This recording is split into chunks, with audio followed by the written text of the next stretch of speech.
what's your mindset in how to speak directly to people who have perhaps a higher ego or a very, inflated, high sense of self? It's very important to be direct.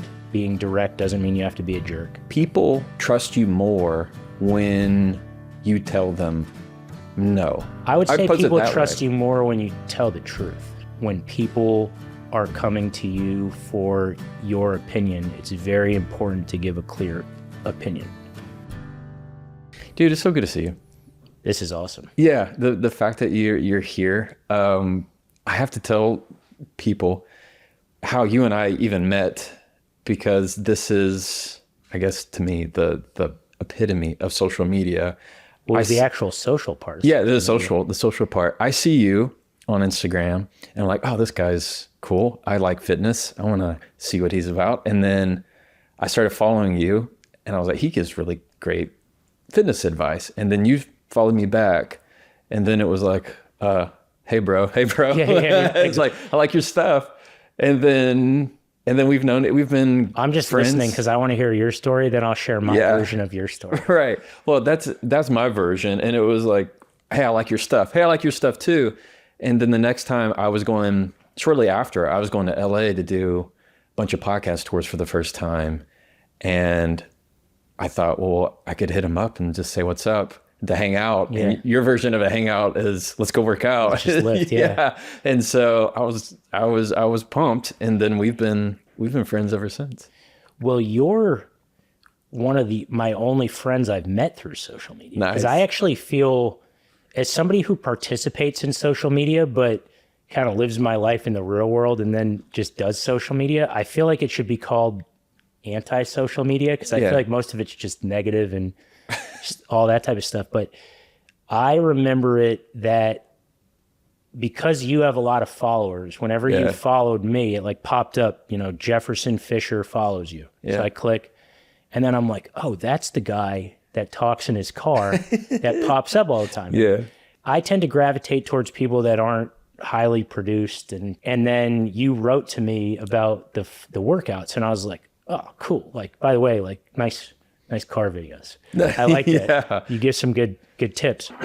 And then when we lifted, do your podcast listeners know you're jacked? Do you ever podcast with your shirt off? We keep that secret. You should. I'm actually, we keep that secret. Yeah, to me, you should just always podcast with your shirt off. But you came over one time and started benching the hundreds. Yeah. And I was like, actually, I don't want you to take this the wrong way, but from the neck up with like the side part, you kind of don't strike me as a workout guy. No offense. Oh my God. Because you're like, to me, I was like, you're like a nerdy lawyer. Yeah, he just is nice. And then you just start benching the hundreds. And then I remember things got real about halfway in, because you're like, oh, I can't sweat through my shirt because I have a podcast. Yeah. You take your shirt off and I'm like, you definitely did that on purpose, because I have 10-pack abs. Yeah. But cool thing. Like, because I'm somebody, I have friends and I have workout friends that I don't even like them that much, but they can lift my weights. So I'm like, we'll be friends. Yeah. And then I'm like, oh, he's cool and he lifts my kind of weights. Right. Like now it's like that Step Brothers. Like, let's go do karate in the garage. Did we just become best friends? Yeah, that's exactly what happened. Yeah. No, we don't. I do not share my fitness. You should. Yeah. If I were you on this podcast, you should just be like ripping curls with your shirt off. Just a shirtless podcast. Talk about communication. Yeah. No, we. And then I also want to give your wife flowers because she came to lift. The next time we came to visit. You're like a beast and also like probably the second strongest in your own household. Right. So that was cool. Yeah. So Sierra surprised you. Yeah. So. Little known fact. Yeah, dude. Known fact. Yeah, we definitely like to exercise around the Fisher house, but I always find that so hilarious because the time that I went, you were so surprised. You're like, oh, you could try this little weight, and then as it went up, you're like, geez. And so then you're like, okay, now we can really be friends. Dude, I bet you hearing this, your podcast listeners will 100% be surprised. Yeah. Because I'm telling you, if you see the video where you're like, hey guys, like here's 3 ways to communicate better. Like that guy usually doesn't bench the hundreds. Right. Yeah, yeah. The dumbbells. Yeah. It was a good time. And then for Sierra to come and surprise you, because she's militant with her strength. So that's awesome. The fact that I get to have you here, man, was just a blessing. Not just because you're a personal friend, Ben, and congratulations to you and Nicole on your beautiful baby. Beautiful baby, healthy baby boy. Shout out to Bo. Shout out to Bo. Hopefully when he hears this when he's older, he'll appreciate that. To me, man, you are not only one of the most genuine guys, the most direct communicators I've ever come across in my life.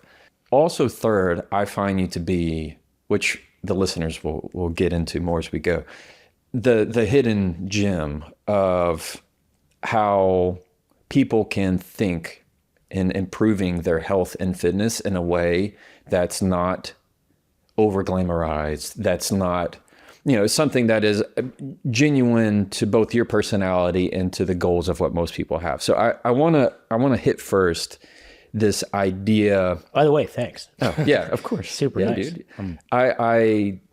Where I want to take us first, you train some of the most well-known people in the world, and you often have to also be willing to tell them no. How do you tell somebody no when they either have high ego or have a very high feeling of there's somebody who feels like they know everything? I truly believe that training is one of life's greatest and only equalizers, in the sense that if you're super rich, if you're super famous, a lot of rules don't apply to you. You can cut the line, you can get tickets to something that's sold out, you can fly privately and avoid that, you can take helicopters to avoid traffic, you can do whatever. But if you eat bad, you're going to gain weight. If you don't do the work, you're not going to get stronger. And truthfully, most of my strongest, fittest friends don't come from much, and because you don't have to be good in the gym. And so when I moved to LA and started training the people that I do, I come from New Hampshire, by the way. I come from a town of less than 1,000 people. So people frequently tell me that I seem unfazed by celebrity, and that's actually not true. I'm very fazed by it. It's kind of crazy to me, and my average day is kind of wild to me, the people that I see. Yeah. And I'm very appreciative of talent. So you'll hear people say like celebrities are just like everyone else. And I'm like, not really. They're way more talented than most people in at least one way. And that's why they're where they're at. But you have to remember that I deal with people in an arena where it's not their specialty, but it's my specialty. So it's inverted a little bit. I've trained a lot of people that I'll tell you I was a huge fan of before. And I was a huge fan of their movies, for example. I was a huge fan of their music, or I'm a big sports fan. The people that I watched on TV. But, the guy who's famous for movies is not an expert at training. And, and so they're actually coming to me for the help. And I very much struggle with confidence in most areas of my life, but I'm very confident in the confines of the gym. And so that has really helped me. And then I've also learned that people at the highest level still they come to me to improve their health and fitness. So when you say, is it hard to say no?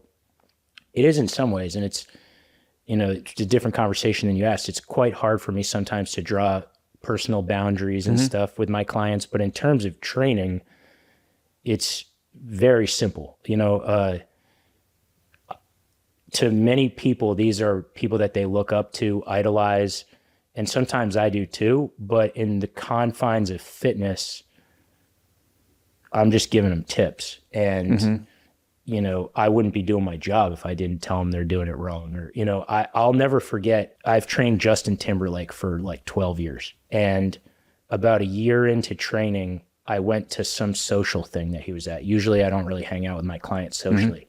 And he introduced me to somebody, and he was really complimentary. And he goes, "Oh, dude, Ben's my guy. He's the best trainer. Like, he like really corrects your form." And I was waiting for him to say something else, and then that was it. It was like, he corrects my form. And I remember in the gym the next day saying like, "Dude, not for nothing, but like, it's a pretty low bar if all I had to do was correct your form."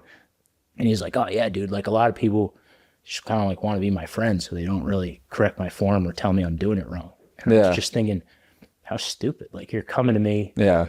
You want to know if you're doing it wrong. You know, Right. I trained a really famous pitcher once, and his previous trainer was like, "This guy will never go all the way down on squats. Like, he'll never go all the way down." The first time I trained him, I sent the coach a video of him going all the way down on squats. And he called me back and he's like, "How the hell did you get him to go all the way down on squats?"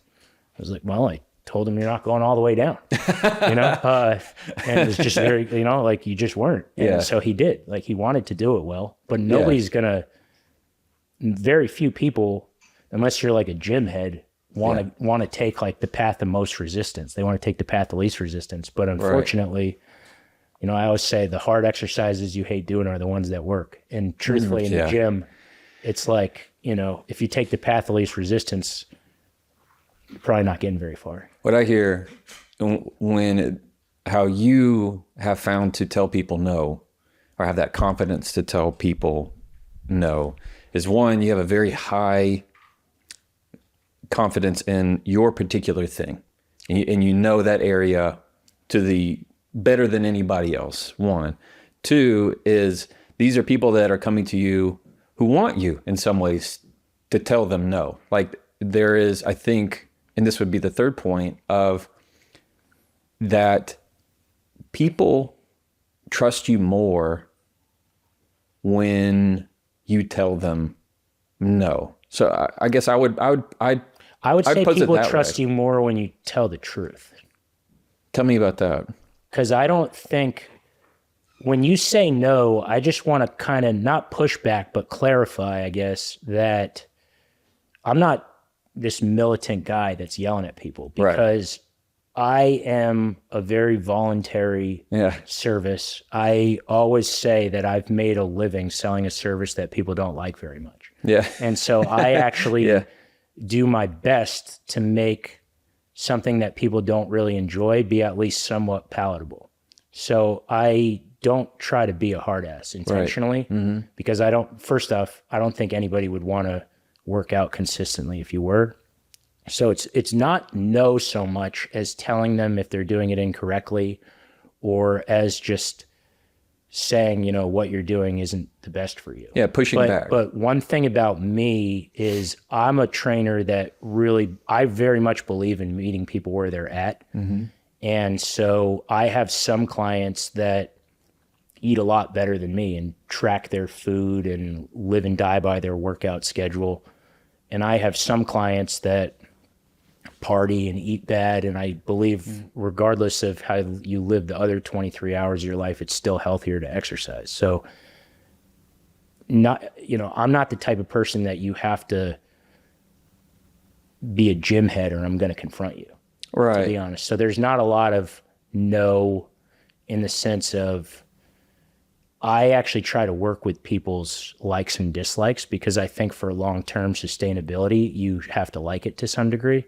But where I say no is, a lot of times clients will want to do an exercise that I know will piss off their injuries. And then that's a hard no. Or they'll want to do some stupid workout they saw on social media, and I'll have to say, "Sorry, that's stupid." That type of thing. Right. And that's pretty easy for me to say no, because that's why they're there. I think I learn a lot about being a communicator and being a trainer from seemingly unrelated fields. Like, I remember one time I had to replace the HVAC system at my house, and I got the first guy that came in for a quote came in with his binder, and he gave me 5 different units I could get, and it was like they were priced all over the map, from like $5,000 to like $50,000. And he was just telling me the pros and cons of every HVAC system. And as somebody who doesn't know anything about HVAC systems, he gave this whole talk and I was just sort of like, yeah. And then at the end I was like, so like, which one should I get? And he was like, well, it really depends on your likes and dislikes and goals. And I'm like, dude, I don't know anything about this. He left and I'm like, all right, we got to call someone else. Mm-hmm. The next guy came in and he was like, hey, there's this model that's like cheap. It might do the job, but like then there's this one that's a little more expensive but it'll last you longer. And I'm like, cool, done. And then I just thought that's how I should train, because I train people that don't live for the gym. They have the level of care that I have for my HVAC system. They just want to be told what to do. And I'm somebody that eats and breathes training. I am a closet nerd. I read research reviews about emerging strength and conditioning research, but I train people that don't give a shit about that and just want to be fit, feel good. And so if you were a fly on the wall in my gym, trainers would think that I don't really understand training that well, because I speak in a very simple way. I kind of talk like a bro, and it's intentional because I don't think people want to train with a science nerd the same way I didn't want that guy's PowerPoint on HVAC systems without a clear recommendation. Most of my clients that I've had for a long time, we never even talk about training at this point. I just come in, I show them something, tell them how many reps to do, and we just talk about life. This episode is sponsored by David. I don't know about you, but I am trying throughout my day to find pockets of the day that I can eat more protein. And it's not that easy, but what has made it so much easier is David protein bars. They're easy and delicious to eat, and not all protein bars are the same. David protein bars can have up to 28 grams of protein and 0 sugar. You know how exceptional that is? Most of the time protein bars have 20 grams of protein, 350 grams or calories, and then also 20 grams of sugar. And believe me, the 20 grams of sugar does taste nice, but it's not all that great for you. David clears all that up. Everything they put is good for you. I like it. It's simple, on the go. So if you're looking for more protein in your system and trying to hit those workout goals like me, look no further than David Protein. Right now, you can go to davidprotein.com/Jefferson. And when you buy 4 cartons, you get the 5th one free. And you can go to davidprotein.com and find a retailer near you. davidprotein.com/Jefferson. Use the code Jefferson, get your 5th carton free. And now let's keep going. I was really pleasantly surprised when I went over to your gym the first time, which, by the way, the garage gym is not big. It's incredibly tiny, smaller than this living room. And I wouldn't say it even has that many pieces of equipment, but I will say it's been one of the best workouts I've ever gotten. But I think that has a lot to do with what you just said, comparing that to the HVAC system. Or we all know what that's like when you go into a store and maybe you want to get, I don't know. I went and got a new pair of running shoes.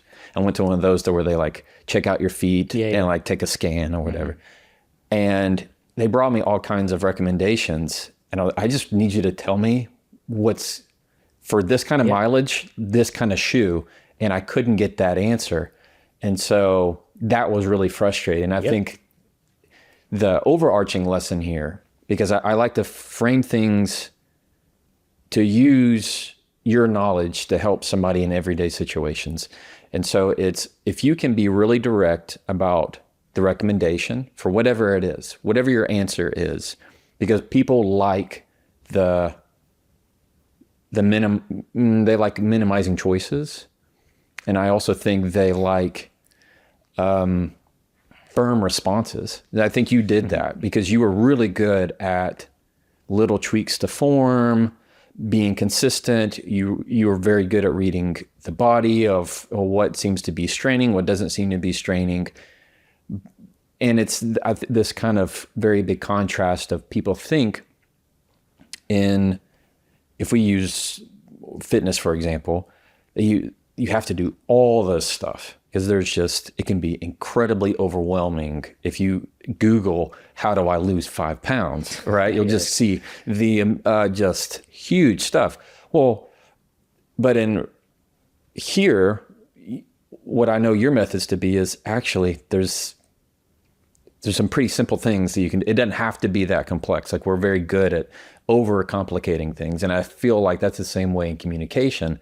We can overcomplicate, over-explain, over-justify when the answer is usually something very simple that can make a big meaningful adjustment. I think social media has significantly overcomplicated fitness, because I think that the people that disseminate the info continually try to reinvent and reinvent and reinvent the wheel to have stuff to talk about. And as a lifelong trainer who now the last couple of years has participated in the online world, I really struggle because I feel like the prescription's pretty simple, but I sit there and think, how many times can I say this? And you feel stressed to put a little something on the basics to make it sound better. And, I believe at the same time, if I get a high level athlete that only has 2 months to get in shape, I'm not going to do any of that. I'm going to do all the basic stuff. So then I've kind of made a business off saying that, but then I feel like it's not always built for social media, because how many times can you just say, do the basics and consistency and stuff, but that's truly it. I know that on top of all of your clients, you also train the trainers, you coach the coaches. Yeah. What would you say are your top 3 things that you tell these other fitness coaches or other trainers are some of the most important things to do when you're kind of passing on that information? First, always remember that the personal part of personal training refers to them, not you. Second, almost everyone that gets into training does so because they're obsessed with fitness, but trainers have to realize the people that hire trainers aren't obsessed with fitness. Yeah. So you got to keep it simple. Right. 3, because those people aren't obsessed with fitness, simple always wins. Complex solutions look better in social media. They might make you sound smarter, but for people to actually stick to it, simple always wins. And I think that fitness people that like to work out try to do as much as they possibly can. So, I'll see online people that work out 5, 6, 7 days a week, and they have these really complicated workout splits, and they're always going to be fit, but they could look the exact same and be just as strong if they did half that. And probably have a little bit better life. Way better life. And so the people that I train are the type that are interested in doing the least work for the most result. Is that your intention with how you communicate with your clients too? That simple always wins? So I always say practicality trumps perfection. And I don't train a single client that works out with me on a set schedule. So a lot of my training philosophy is based on the logistics of my situation. And that, I might see someone on a Monday and say, what's the rest of our week like? And it's like, well, I don't know yet. So for example, we do almost exclusively full body workouts, which I do for both practical and results driven reasons. I think, for the physique and goals that most regular people have, which is to look lean, but not crazy lean, muscular-ish, but not jacked. People hate the word toned, but we all know what it means. And to be fit, but they're not great. Like fitness people too often grade results based on how much weight can you lift on certain exercises, where most people that go to the gym don't care. They just want to be strong and have it and be able to be active and participate in life at a high level. So to do that, you don't have to give your life over to the gym.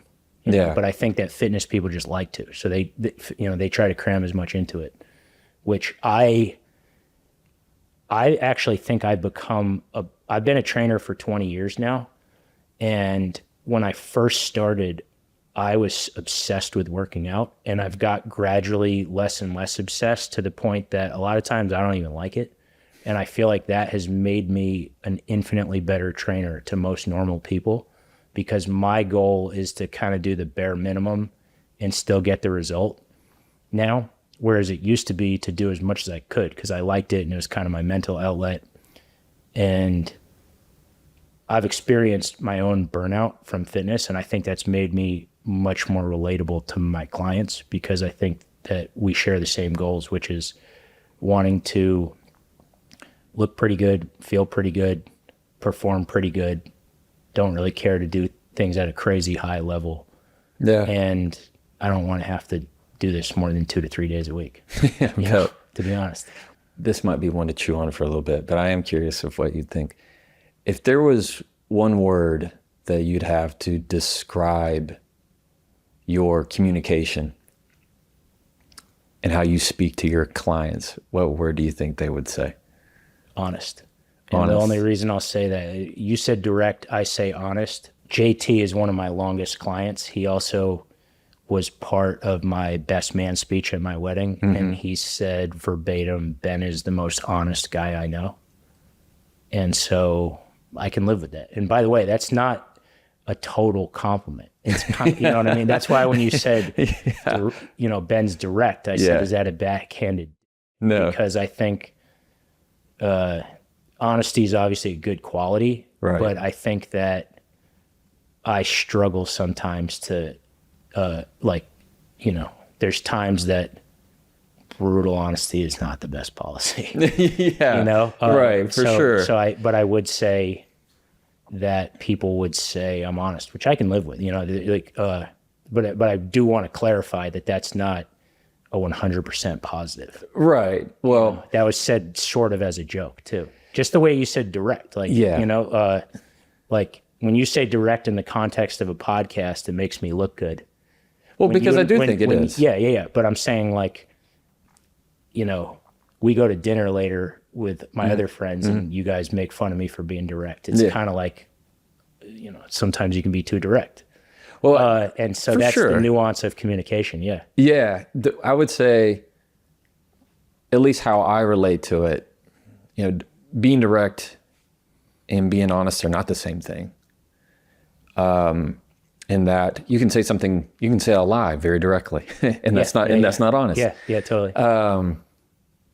Though I will say, people who are direct in how they communicate tend to earn the reputation of honesty, because it might be to where it's, hey, look, you always know where this person stands. Yeah. And there are other people who might sugarcoat, who might always give the politically correct answer. And, there's a spectrum of how direct you can be. You're somebody who communicates that's on that far end of very direct. And that earns that idea of, well, it could hurt, but at least I know he's being honest with it. And I think that has to work towards your favor in an area like fitness when you're training the high level type of, very high profile clients that you have, because they need that level of honesty, because my guess is there are people in their lives that are not being that honest with them. Yeah. And I think, so I used to train a woman who, very famous actress, and I'm still a fan of her, but I haven't trained her for like 10 years. And she sent me a message on Instagram a couple weeks ago. My wife knows her too, and she's a fan. We love her stuff. And she goes, hey, I got a question for you. What do you think of the vibration plate? I'm thinking about getting one, but is it bull? I know you'll shoot me straight. And I was just like, yeah, it's bull, but if you like it, go for it. And my wife was like, I can't believe that you said that. And I was like, why? Like that, you literally asked me. Mm-hmm. And then the woman replied and was like, ha ha, I love that. I can always count on you to shoot straight. I think I'm still going to get it, but it might end up just collecting my laundry. Yeah. And I was like, cool. Like, and I say that to say, you're asking my opinion. I also don't care if you disagree, and we'll still be great friends. Yeah. I don't judge anyone for not listening to me, but if you ask for my opinion, it was essentially a yes or no question she was asking me. She said, is this bullshit? That's like, there's only two answers to that. Right. And so like, I'll give I think the question was, do you think this is bull? So there's not objective fact. It's just asking me for my opinion, which is no different than, like on social media, trainers argue to the death about which exercise is better, this or that. Right. And I sit there and I'm like, I'll tell you what exercise I think is better, but it's said with the same level of care. If you said to me, do you like the barbell bench press or the dumbbell bench press? I would say I like the dumbbell bench press, but it's said with the same level of care as if we go to dinner tonight and you say, do you like the chicken or the steak? All right. I don't. It's still going in my stomach. But if you fully disagree with me, I also don't care. And we're just going to keep talking. Right. So I want us to think for a moment that we're teaching somebody who's listening. And this person is somebody who struggles with concept of speaking directly, struggles with the idea of pushing back on somebody's ideas.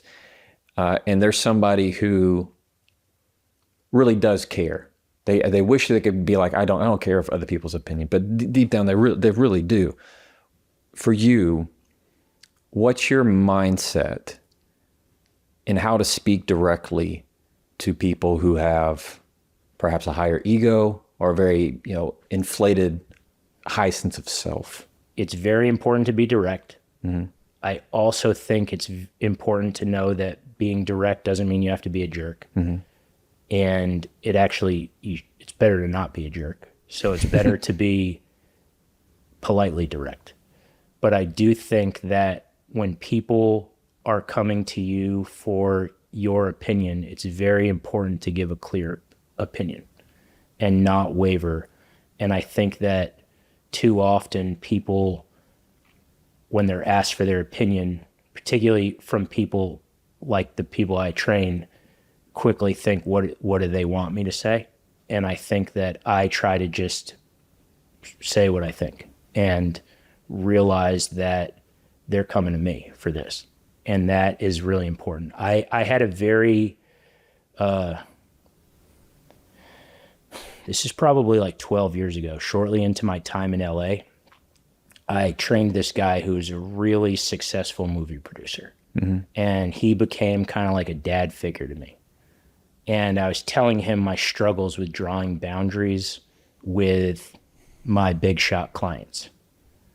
And he said to me, you just have to make them realize that you're the them of training. And that really helped me. Why so?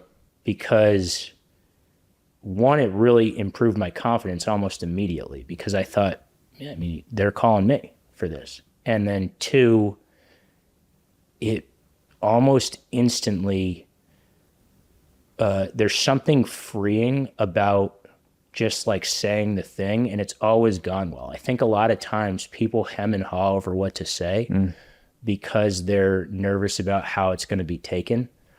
And not always, but most of the time that I've given an honest, direct reply to somebody, it's received with thanks rather than pushback. Why do you think that is? What, like the hidden power of when you give the direct, honest answer? Here's where it's interesting. I've talked to you about this, but I read a book called The Platinum Rule. And the Platinum Rule, it's a long book, people could read it, but I'll sum it up for them in 2 seconds. The golden rule is do unto others as you'd want done unto you. The platinum rule is treat others how they want to be treated. And so when you think about that, it really helps your communication because think about if you asked somebody for their advice and they gave a roundabout answer and didn't give you a clear, direct response, that would be annoying. So just do the same. But I think that people worry if I am direct or if I disagree, they're going to think less of me or they're going to not like me or they're going to judge me. And most of the time that's just in your head. They're not going to judge you. They're going to appreciate that you shot straight with them and they'll continue to go to you because I think that some people like a yes man, but I think more people like that friend or that person that's going to tell them what they really think. And I feel like the people that I know in my life, and you're one of them, that I can go to and know that I'm gonna get a straight answer about anything. And it's nice to know that versus are they giving me the response that they think I want to hear? Because sometimes that's, oh no, oh, it looks like somebody, some kind of worker. Oh, is that a worker?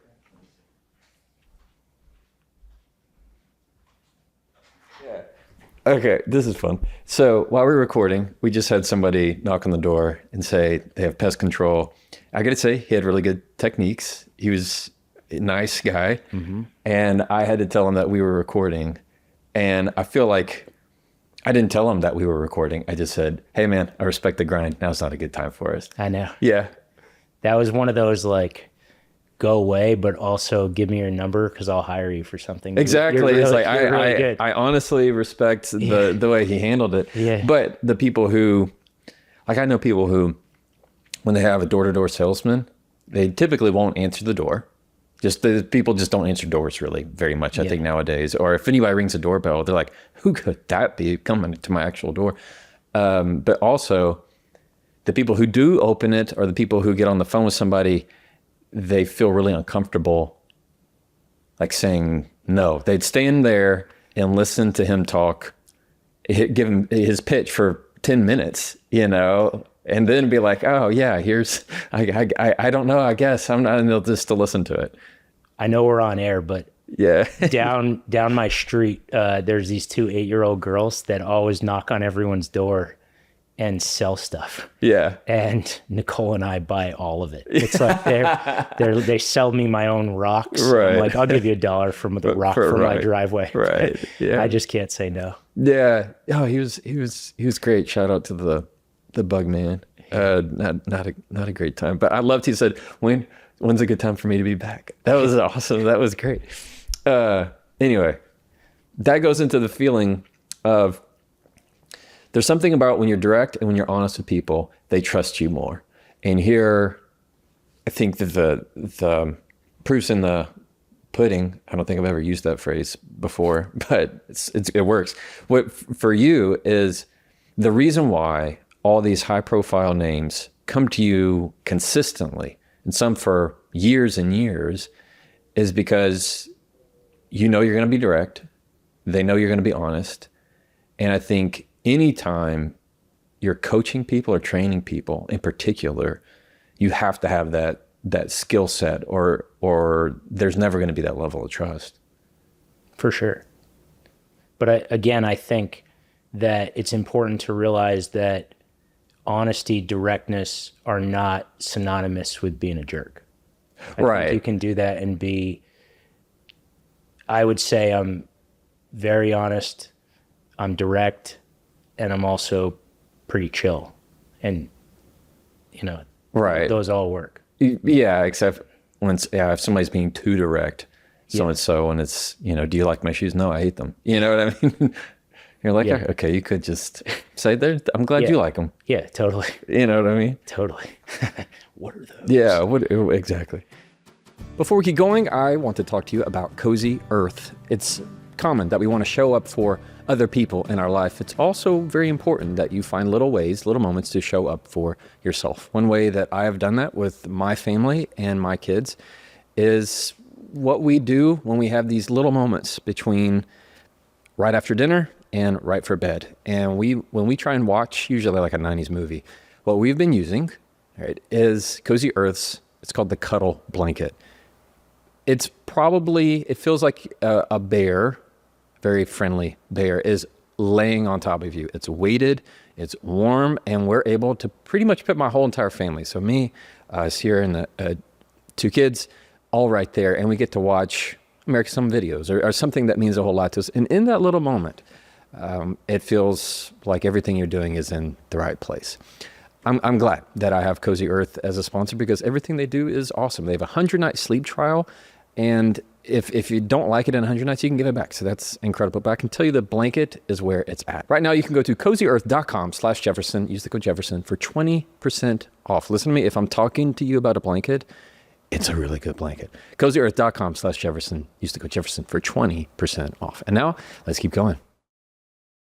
Okay, so the golden rule is treat others how you would want to be treated. Correct. Which I think is great. Yes. For leading life morally. And just overall good life. Yeah, I'm with you. And then the platinum rule is treat others how they want to be treated. So it's more into the intention of who they are as a person, how they would appreciate the approach. In other words, I can see it in the aspect of like gift giving. You're not a great gift giver if you're giving somebody a gift that you would want. Yeah. You know, if I we had Mother's Day recently, and if I gave my mom a gift that, you know, if that was a grill or something that like that I would want, or like a pocket knife, or, you know, something, a cool, you know, a nice new cooler, my mom would be like, I think that's a platinum rule at work of showing, treat others how they would want to be treated. Yeah. So the book, The Platinum Rule, is mainly talking about romantic relationships, but I think that it can be expanded out to any friendship, any working relationship. But I definitely would communicate by the platinum rule, not the golden rule. If I communicated with other people how I prefer, I'd have no friends, because I just like someone shooting straight with me, and I don't really care how it comes off. I'm pretty thick-skinned. I spend my day, I see 5, 6, 7, 8 people a day, and I have 5, 6, 7, 8 different communication styles throughout the day, disseminating the same information, just saying it differently. Because I think that certain people respond better to tough love and brutal honesty. Right. Some people respond better to true love and a little softer approach. And I can say the same message 8 different ways to 8 different people, but it's important to know how people respond best, because it's not always what you say, it's how you say it and what you say. And so that matters. Yes. And no, I love all of this. Because the one thing I want to say is there's that whole communication thing of it's not what you say, it's how you say it. Yeah. I disagree to an extent, because I always believe it is what you say too, but it's what you say and how you say it. Right. It can be both. Yeah. So I want to focus in on what you just said. You could have 5 to 7 high profile clients coming through your door, through in your garage, they're in the gym and working out, and you have to give the same message, 5 to 7 different ways.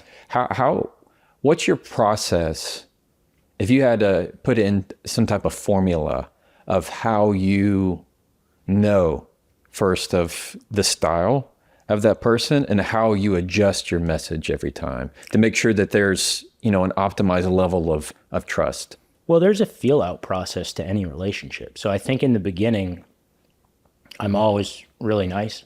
You ask lots of questions. Yeah, I ask a lot of questions. So anytime a new client comes in, I start with 3 questions. So to backtrack, anytime a new client comes in, regardless of what they do in their life, I ask 3 simple questions. What are your goals? What's your injury history? And what's your past training history? The goals and injury history help develop the actual tangible plan. The past training history gives me a quick rundown of their exercise background and allows me to meet them where they're at, both in terms of the actual workout and in terms of how into the gym process they are. So people that are gym heads, we can get right to it and go pretty hard. People that are newer to it, we start pretty slowly and build over time. And so that's important. And then the way they answer those questions also helps me. So the actual info helps me.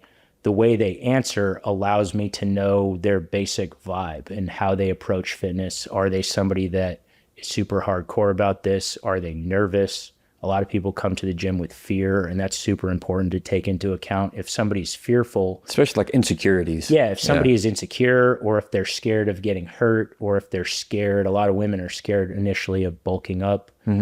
I try to put their minds at ease, and I'll be a whole lot more gentle in my approach. If somebody is pretty gung-ho about the whole process, we will start a little harder. And if somebody comes in really as a know-it-all or arrogant, sometimes I like to kind of chop them down at the knees a little and bring them back to life and make them realize sort of this is my dojo. Right. Yeah. This is my dojo. Yeah. I like that. Yeah. Okay. So I hear that on feeling them out.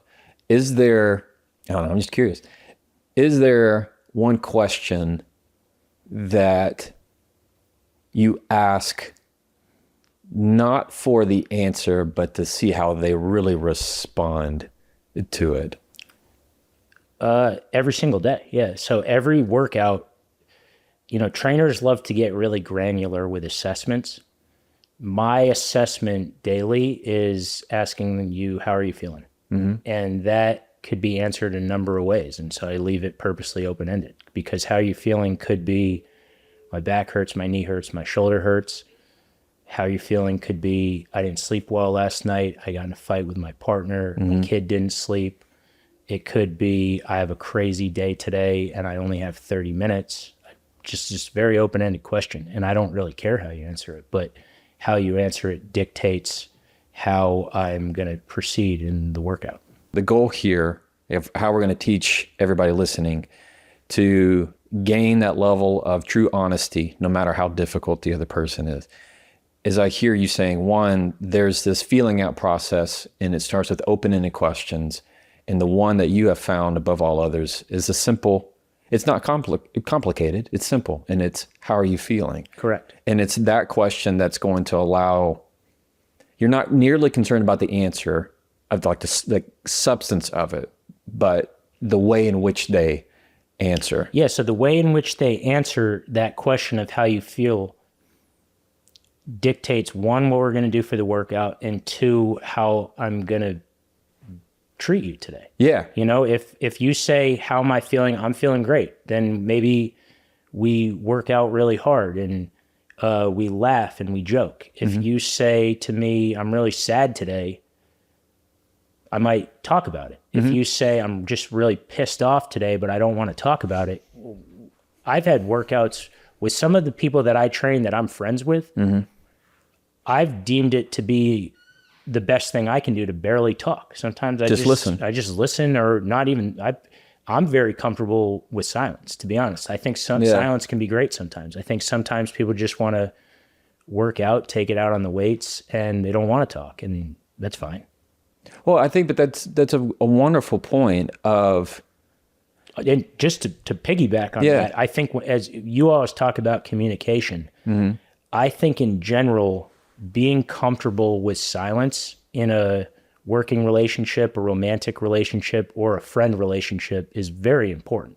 I think sometimes people just talk to fill the void, and you don't need to. So a lot of my best friends will just sit on the same couch and just, Chill. Text and barely talk. And, I'll go home and Nicole will say, how's he doing? I'm like, I don't know, and that was a fine hang, Right. Right. Well, I want to continue on, until you and I later go sit on the couch and text other people and hang out.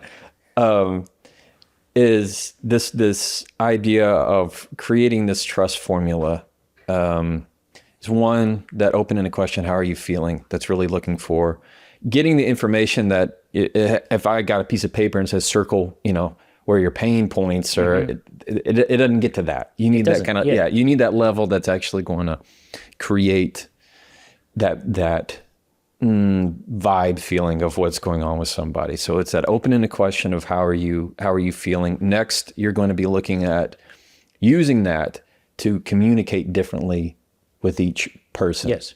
And so this is where you implement the platinum rule of talk to somebody how they want to be how they want to be talked to or spoken to. Do you think there's anything else in that formula of like what either your mindset is when you're progressing? Because I can tell you as somebody, I don't think I'm not an official client, but I've trained with you 2 or 3 times. Yeah. And I can tell you, I want to hear your take on how you do it and communicate with clients. And then I'll tell you from at least my side, what I noticed in communication from you. So you want to know my initial intake? No, I want to know your process or mindset of, you say, I know that when somebody's asking me a question or they pushing back, how do I nudge them into what I want them to do, knowing that this is what you hired me for. This is what I'm here for. Well, that's where I would say my job as a trainer, one thing I want to say or push back on is I feel like you might look at the personal train. This might be like your relationship with a trainer, but I think that you're looking at it as these people come in and tell me what they want, and I just say like, that's wrong, you got to do it my way. And that's not what it is, because I think that no matter how great my clientele is, I'm forever a service worker, and I work for them. And so I would say that what I do is ask them what they want to work on, and then assess what I think they need to work on, and do about 80% of what they want to work on and 20% what I think they need to work on. Yeah, because you're not somebody who believes you should just be maxing out all the time. Well, if you are somebody that wants to max out all the time. But I think that if your goal is to just, I kind of would say my niche in fitness is like what I call just regular people fitness. It's not right. For the gym heads. I think that in online fitness world, it's thought that everyone is training to be jacked and super lean, and most people don't want to be jacked or super lean. They just want to look pretty, like I don't know how else to say it other than like I just live in the real world. Like I want to look like normal people fit, and my clients want to look normal people fit. And so that requires a much less aggressive approach than most people would lead you to believe. Right. I would say, if I've always called myself Captain Obvious with all things, but the people that if you just kind of want to look, people hate the word toned, but everyone knows what the word means. I define toned as less muscular than jacked and less lean than shredded. So kind of jacked, kind of shredded. Something that's in there. Lean, that's toned. And for women, it's probably a little less jacked and less lean. Right. And for that, it requires a lot less than what it takes to be like jacked AF, so to speak. What would you say, for the person right now who they think it's too late, they kind of start on their recovery journey? Do you think there's a time where it's too late to start fitness? I've trained 3 women over 100. No way. Yeah.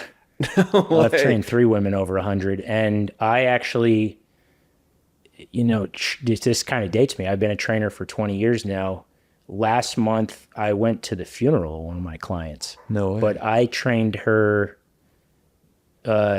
She passed away at 90, but I trained her up until a year before she passed away while she was on oxygen. She had an oxygen tube under her nose, and we were still working out in a chair.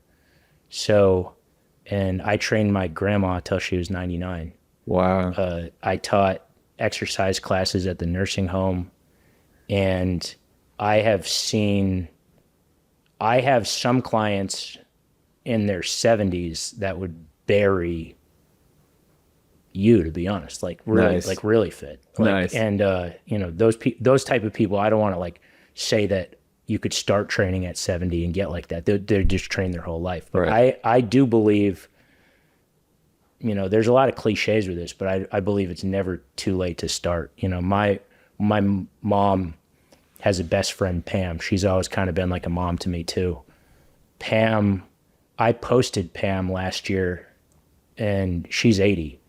And Pam started working out at 78 and kicks ass. That's awesome. Yeah. And I say that, I'm not just saying that because she's Pam is really. Shout out Pam. Yeah. And, I post my mom all the time. Yeah. Who, by the way, is a fan of you. Yeah. I love Mama Bruno. And my mom is 76 and, is like a black belt in the gym, to be honest. So, my grandfather, he's about to be 85. He's not in great shape.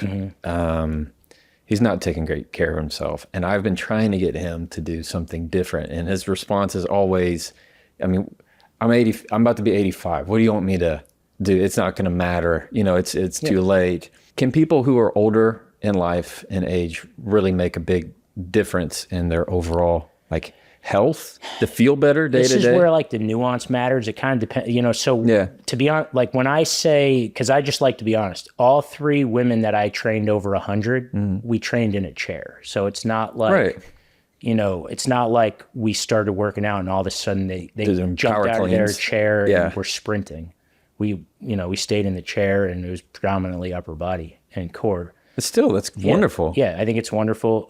A huge part of my business, both in person and my app, is women over 50 that are new to the gym. And that is where I believe that strength training is completely life-changing. I've trained a woman named Sherry. She's 56. I've trained her since she was 50. She had osteoporosis when we started. And over the last 6 years, combined with a medical approach and taking medicine, she's reversed her osteoporosis by consistent strength training. She does 2 to 3 days a week, but doesn't miss. And she's not a gym head by any means, but she's really consistent and has bumped her weights up from about 8 to 10 pound dumbbells to 25, 30 pound dumbbells, which is doable, but also not crazy. And if you met her, she doesn't come off like a gym person. She isn't. She's not grunting in the gym, but she puts in consistent hard work and it's changed her health. And there's a lot of women, there's a new push on social media for women in their 40s, 50s, 60s to be strength training for bone density and for getting leaner. And I love it. Where I have a little axe to grind with it is the general sentiment on social media is pushing these women into pretty aggressive training and doing low reps to failure and sprinting and stuff that I just personally think is overly aggressive and not that safe. Yeah. But I do believe that simple, safe, sustainable strength training done slightly below your threshold, but consistently for a long time will change your life and health. What is the people who come to you? I'm talking all your followers, not just the ones that are at your gym. What's generally the one thing that people get wrong about fitness? I think they take an all or nothing approach. They think that they have to work out and stick to their program and diet perfectly, or I'm not going to start yet. Or if they fall off the wagon, they feel like they blew it. And I think that most normal people that don't like training and aren't passionate about healthy eating would do better with a much more moderate approach and giving themselves a little bit more slack to do things 75, 80% well.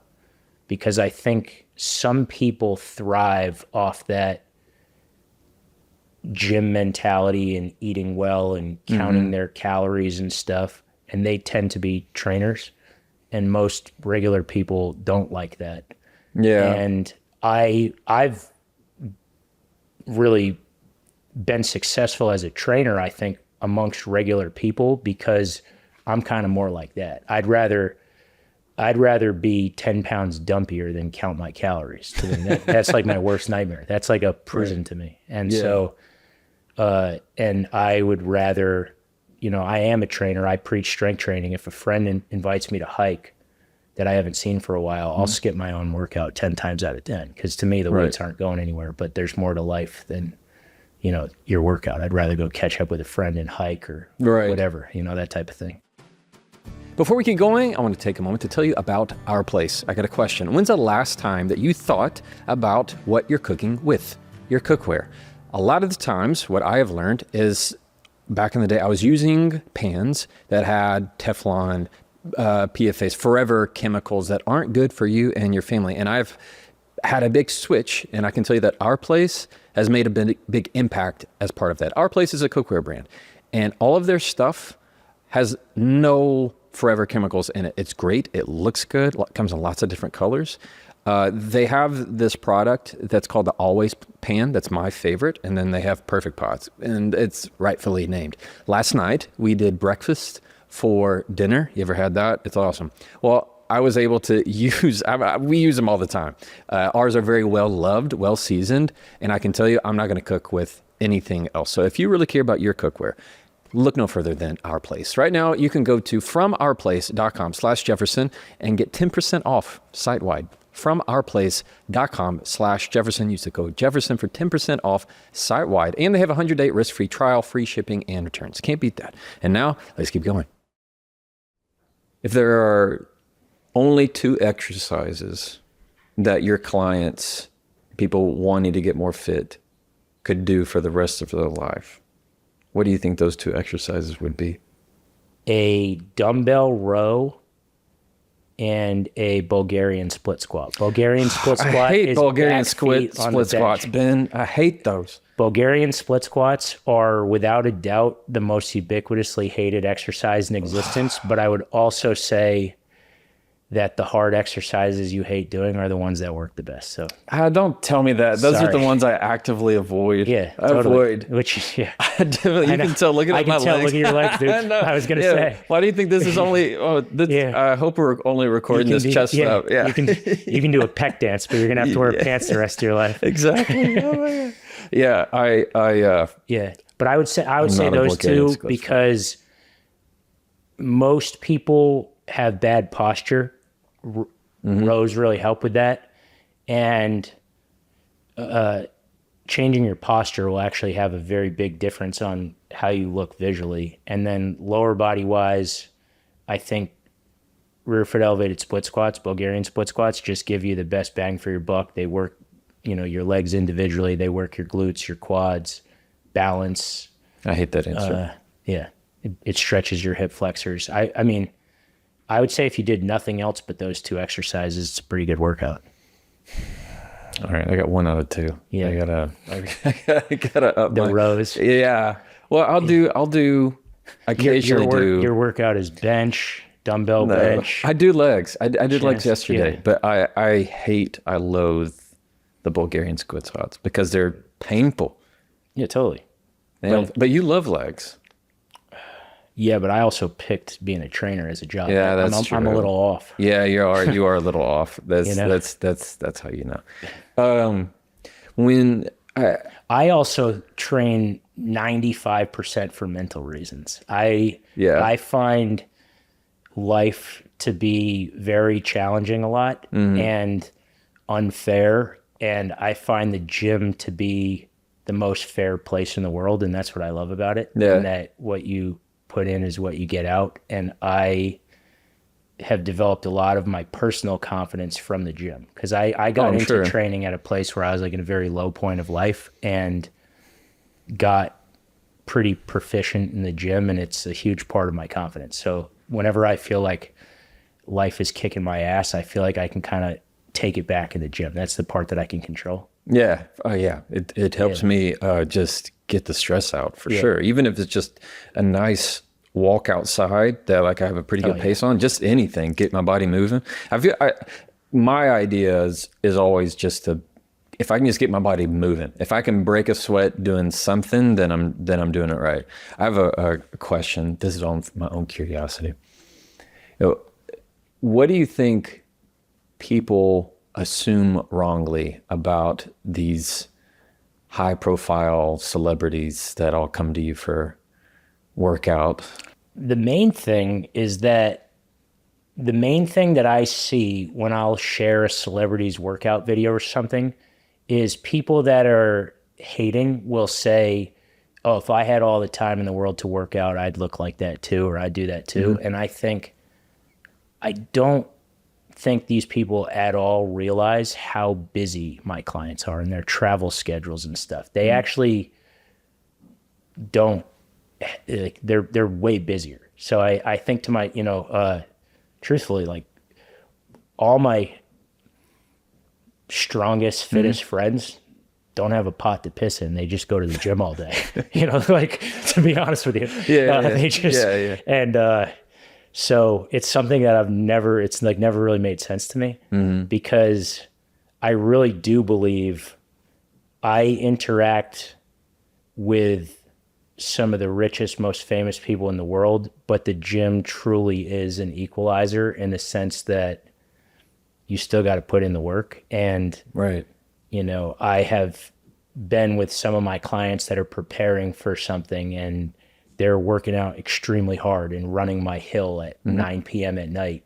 Your hill is no joke. Yeah, only to have someone online go, well, if I had all the time in the world, I'd do that too. And I'm like, I promise you, you would have done it, because you know, go to any gym, and all the fittest people aren't rich or famous. To be honest, like, they're, you know, they'd probably be more rich if they spent less time in the gym, and they're not, like, to be honest. Like, It's a health thing. I do feel that most people of, like, friends I know, and certainly part of my goals is, most guys don't really want to be jacked, even though that's what you see in, like, all the marketing. It's just, it's like, very niche. I would like to just fill out my shirt. You know, like, I want to feel like a normal person, or somebody who just wants to feel good in what they're wearing. I feel like it's as simple as that. Is not exactly what all the marketing shows. When I was in my 20s, I did want to get a little bigger. I was really skinny. And then things changed for me. About 15 years ago, I tore the labrum in my shoulder, but I was starting my own training business and wasn't in a place where I wanted to get surgery. So I just basically didn't work out for 10 months and rehabbed it and stuff. And I lost probably 10, 15 pounds of mostly muscle. And as a meathead at the time, it really killed me. I was like, I lost all this muscle. And the amount of compliments I got, wow, man, you look really good. Have you been working out? You're losing weight. And I'm going, I killed myself to build this muscle, and people just tell me I look better when I lost it. It's like, well, this is a life lesson. I'm going to tone it down a little bit. Yeah, well, and I think that also speaks to what you said earlier about just the life balance. Because most people, I love the workout routine that I have here, and I pretty much work out at the house.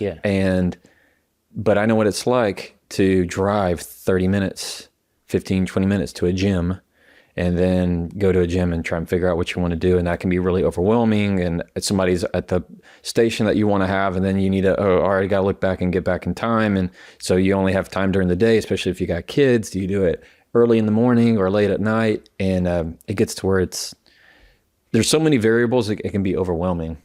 I think all fitness is great. I understand people that like to go to the gym. For some people, that's their outlet. I work out at home. Most of my clients work out at home with minimal equipment, and all of my app users work out at home with minimal equipment, just dumbbells and a bench. So that's sort of just the playground I play in. But it's all good. You know, or even just body weight. I mean, you don't have to. You know, but at the same time, if you like going to the gym, then awesome. Right. You know? Sort of depends. I think I know some of your answers because I know you well enough. What are the workouts that you think, what are the top 2 most overrated workout movements? I'm trying to think of a second one besides burpees. I would say burpees and burpees. But what else besides burpees? I mean, maybe we just can't get past burpees. Yeah, burpees. Tell me why you hate burpees. I love that you hate them. I just well, by the way, you know, this talks about social media fitness. It's like a controversial that I don't like burpees online. I couldn't possibly care less if people like burpees, but I talk about it through so you have to remember, I train like 80% women. So when I talk about stuff, I'm talking about fitness for like average dudes and average women. So burpees now are part of like CrossFit and High Rocks competitions. And if you're savage, you can do all the burpees you want, but I call burpees an advanced exercise masquerading as a beginner exercise. So you'll just see women in a class just told to do 50 burpees, but they can't even do one good burpee. So I'm like, this is just going to go from bad to terrible quick. So it's a safety issue. They don't have the requisite mobility, but I call it like, I just think it's lazy training. People just give people a bunch of burpees to get their heart rate up and make them think they got a good workout. Yeah. What do you, what is it that you should do instead of burpees? Oh, like literally anything else. Go for a run, do push-ups, do squats, do lunges. You told me once lunges and push-ups. Push-ups, yeah. Just break the burpee down into like, you could do a squat or a squat jump paired with a push-up. It's that transition that always looks terrible that I'm like, just eliminate that and you're way better off. Well, it can injure your back like easily. Yeah, and again, I can't imagine that you have like that many like gym bros that listen to this, but if you like burpees, go do them. And if you're a beast, like who cares? But I'm talking about the average people that do it to get their heart rate up. I think you can do it a lot more safely. I see you, and you've been introduced to me by others of you're kind of the trainer's trainer. A lot of trainers look up to you. I'll take that. A lot of gym trainers, fitness people. I think that's really telling. It's not just all consumers and people wanting to get fit. It's also people who are training and coaching others. And if there was kind of this lasting piece of advice that you would give those people, what would it be? Training is part art and part science. And depending on who you're training, the science or the art might be more important, and you have to figure that out. You have to know who cares more about the actual info and who cares more about coming to the gym for the feeling they get. And that's the art. And the art part is inextricably tied to the communication and realizing that at the end of the day, I judge a trainer almost entirely off long-term client retention. I think the world judges trainers based on who they train, how many social media followers they have, what they look like. Mm-hmm. I could lean into all three of those things, but I don't think that makes me a good trainer. What I take pride in is that I've kept most of my clients over 10 years, and I think that is partly from delivering a good workout and not getting them hurt, and mostly from creating a rapport that makes them want to keep coming back continuously, even though they probably don't like fitness that much. What do you think you do differently that others don't when it comes to why you retain clients so long? I think that I'm able to size up what their real motivation for coming is and just kind of keep that at the forefront. I think some people come to make massive changes to their body, and most come to make minor changes to their body and just feel good, have a mental release, have a fun hour that they don't have to think about the hard parts of their day. The funny part about me is my whole training system is just predicated on the basics. So my long-term clients probably already know what workout we're going to do before they come, but I think they still come maybe partly for accountability, but I think that it might be better to suffer with someone else than just do it on your own. Yeah, for sure. But I do think that the way to keep people long-term has much less to do about the workout and much more to do with how you interact with them during that workout. Well, if it's both science and art, I got to say you do it very well. And to have you here with me, man, is just it's surreal to actually be. I appreciate this too. Yeah, I feel before we end, I want to just say, because I don't think you probably talk about yourself that much on here. I think you talk about concepts, but I want to say that just as your homie, it's been very inspiring to get to know you, because I've met a lot of public facing people that are very different behind the scenes than they are in front of the camera. And that's pretty disheartening. And for myself, as somebody, I've always been, as a trainer to famous people, I'm kind of like the guy behind the guy, or the guy behind the woman. And I'm more comfortable with that. But when I started my training app, I had to get out of my comfort zone and go behind the camera. And seeing you just be this dude that makes videos in your car, but you're popular. And then when you meet you, you're like, oh, you're just popular because you're you. And that's pretty not the norm. You know, that's definitely not the norm. And so when I met you, I remember you know, the door closed, and I said to my wife, this kind of gives me hope that I can do this like internet stuff and not be a tool at the same time. And so that is really cool. And I hope that your listeners can know that you're the same guy here that you are like when the camera or the mic or whatever this is goes off. Yeah. And I appreciate that, man. I appreciate that a lot about you. And and as somebody who, I can't say that I enjoy, like, not that I didn't enjoy this podcast, whatever, it was cool, but like, if I hit the lottery tomorrow, no offense, but I wouldn't have come done this podcast. I would have just rather gone to dinner, but I probably wouldn't have a podcast either. Yeah. We're all like, this internet stuff is not my passion, but it's wild to me how I've been able to impact people through it. And so I do it, and I'm ultimately glad I do, but you're one of the people that really inspires me to keep going with this stuff and realize that you can just be a regular dude.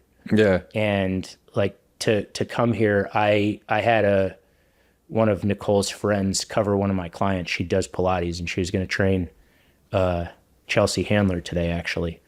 And her name's Mary. And Mary said, oh, you're traveling to Nashville. What podcast are you doing? And I said, Jefferson Fisher. And she's like, oh, I love that guy. I follow him. He seems like just like a normal guy. I feel like you guys would be homies. And I was like, yeah, we are. That's why we're doing the podcast.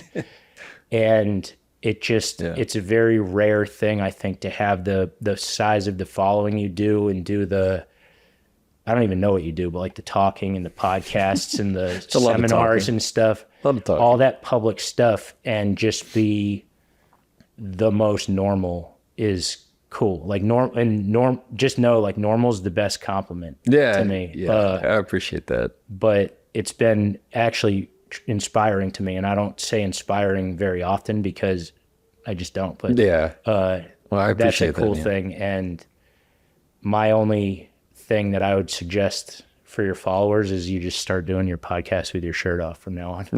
As somebody who's seen, if we want my views to go up. Yeah. You could definitely, just saying. Yeah. Awesome. Well, thanks for coming on, man. Yeah, man. Love you, dude. Likewise.